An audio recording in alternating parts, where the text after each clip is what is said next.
Greetings sailors, and welcome to a recent Warships game of mine featuring the Yugumo with the Torpedo reload booster. And I've been playing it on and off since the changes were made to see how I feel about it, and this is the first really quite decent game I've had with it, but it's also going to feature some very nice teamwork, so it's not just about the Torp reload booster, but also about my teammates, especially the battleships, which we're actually properly doing battleship things.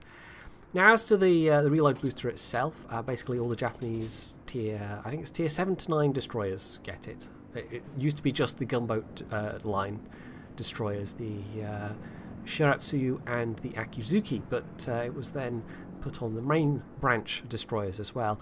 Apart from the Shima, of course. The Shima with the Torp reload booster would be a bit nuts.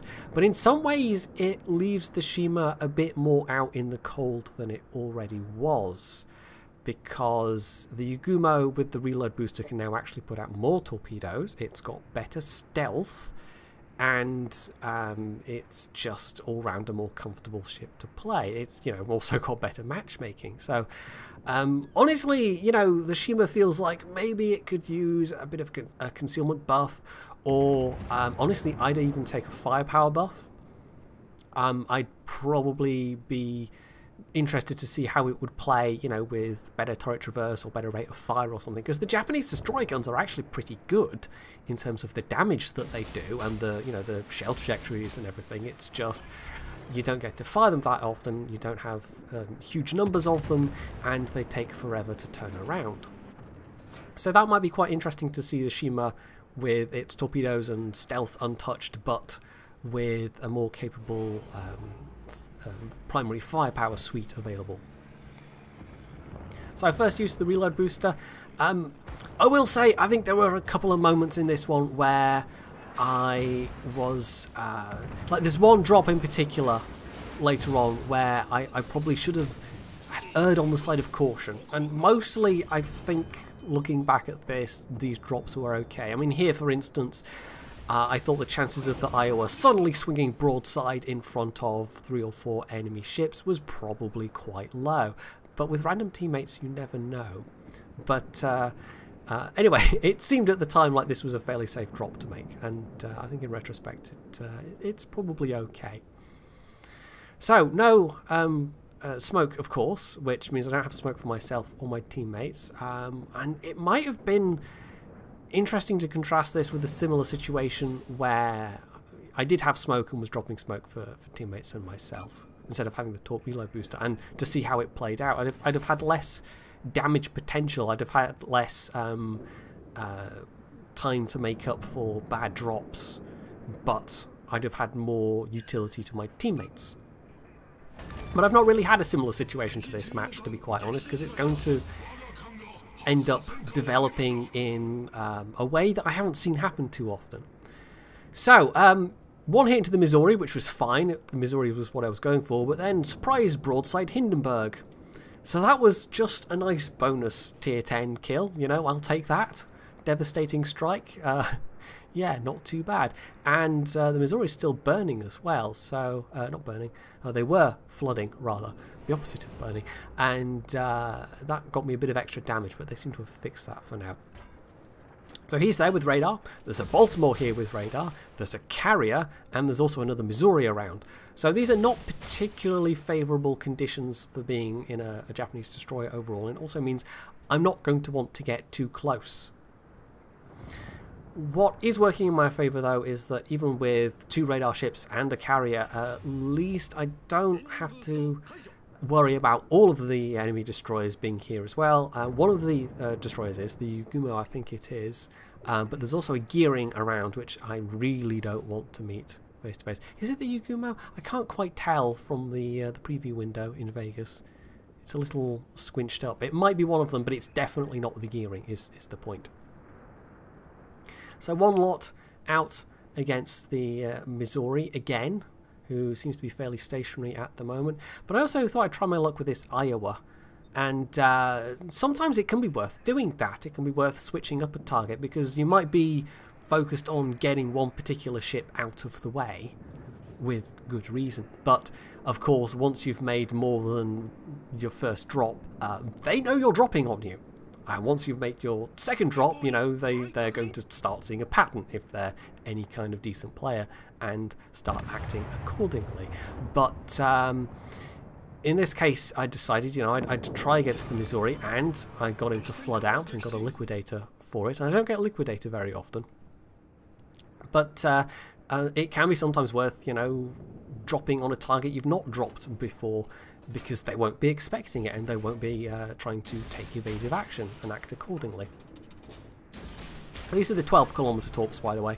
I don't have torpedo acceleration on this captain. I did try it for a while, but I think I actually respec'd this captain at some point and dropped that, because although with it, I think you get, what, 9.6 and fairly fast torpedoes, it just didn't quite feel worth it for situations like this, where you've actually got to get quite closer than you want to drop. You know, 9.6 doesn't sound that close, but the difference between being able to drop at, you know, like 10.5, 11 kilometers and having to drop inside of 9.5 kilometers, that extra, you know, second or two when there's a cruiser or whatever firing at you can make a big difference.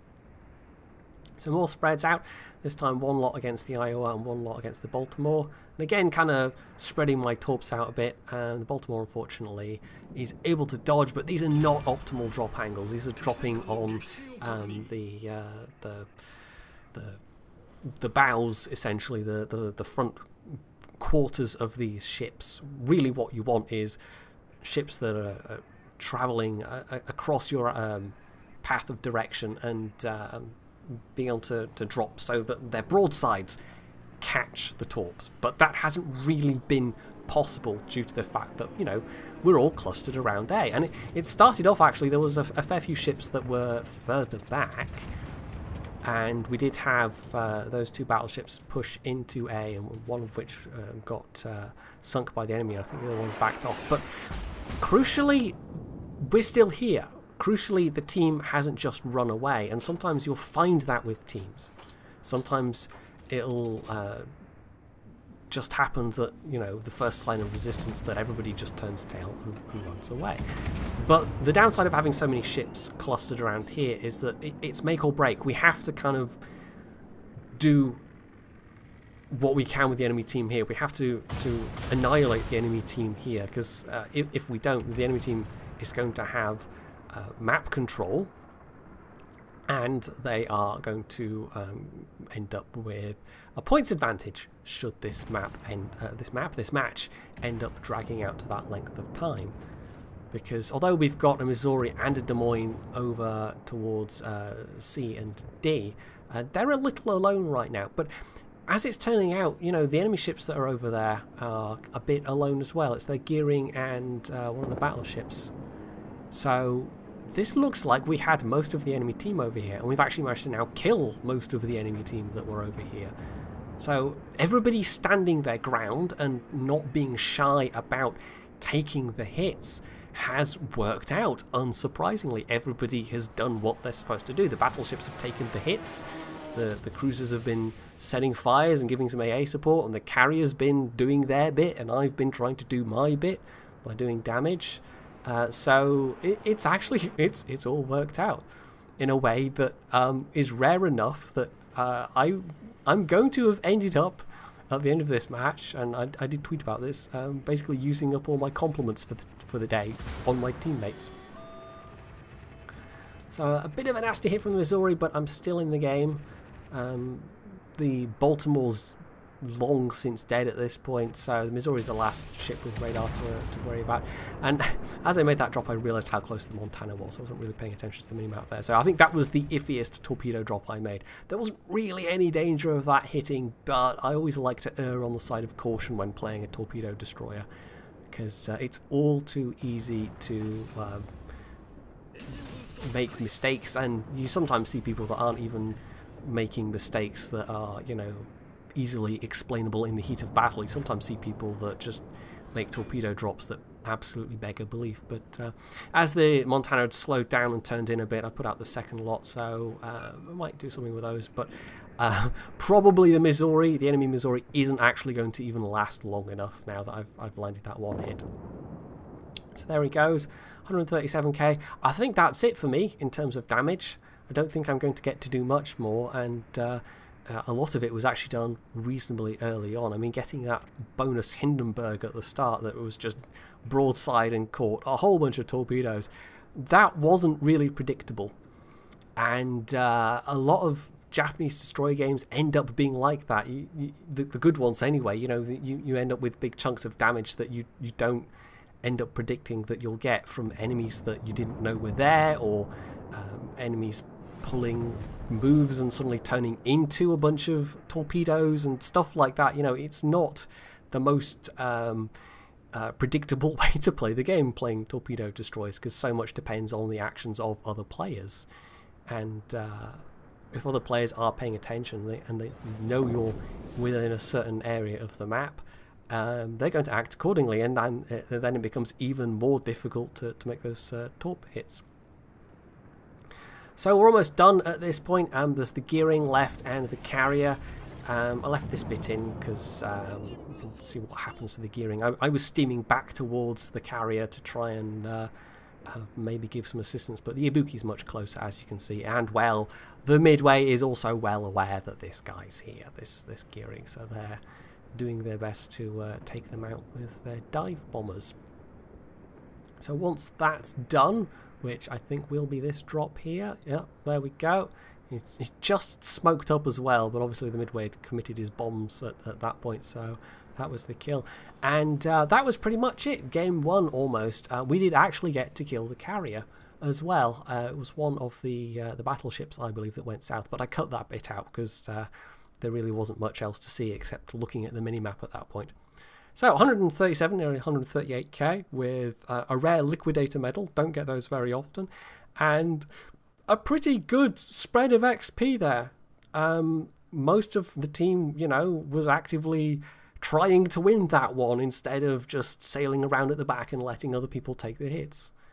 And that just felt like such a rare thing to me, to see so many people actually trying to do what their ship classes are supposed to do. That, yeah, I ran out of compliments, which I've never done before. I've never just felt so chuffed with being in with a random group of people that I just handed out all my compliments to them. So yeah, so there we go. That was a fairly nice match overall, and maybe a taste of what the Yugumo with the reload booster can be like. It's definitely a more selfish setup. You know, it's definitely a setup where you're playing for yourself and playing to do damage to the enemy team, but it just also gives you that much more damage potential. Because, of course, it's not like you've got a limited number of torpedoes on board. It's not like you're firing through your stock of torpedoes faster. No, it's just you get to potentially do more damage. So it's inarguable that I think if you're playing solo, it's probably by far the stronger setup for you to take. But if you're playing with a division, or if you're just feeling more team-oriented in general, I think smoke is still the more useful thing to take. But you know, it's almost these days like you could almost take it to keep yourself on your toes and not rely on dropping smoke defensively, and just having to make yourself aware of radar cruisers and of carriers, and you know, not having that crutch almost that you can fall back on, because sometimes with smoke it can be like that. You can mess up and make a mistake, and it's like, oh, I'll just drop smoke and get out of jail free. But then sometimes that can be a trap, because hey, look, there's that radar ship you didn't know was there, and you just slowed down to a crawl in front of a bunch of enemy ships. So yeah, in a way it forces you to keep on your toes in a way that having smoke doesn't. So I don't know. Anyway, that was just an off-the-cuff thought that I had, as so many of my thoughts are, but, you know, maybe at least a bit more coherent than many of my thoughts are. At least I hope it was. So hopefully you found this interesting, and if you did, you can leave any comments below. You can hit the like button, you can sub to my channel if you haven't already, and, as always, stay tuned for more.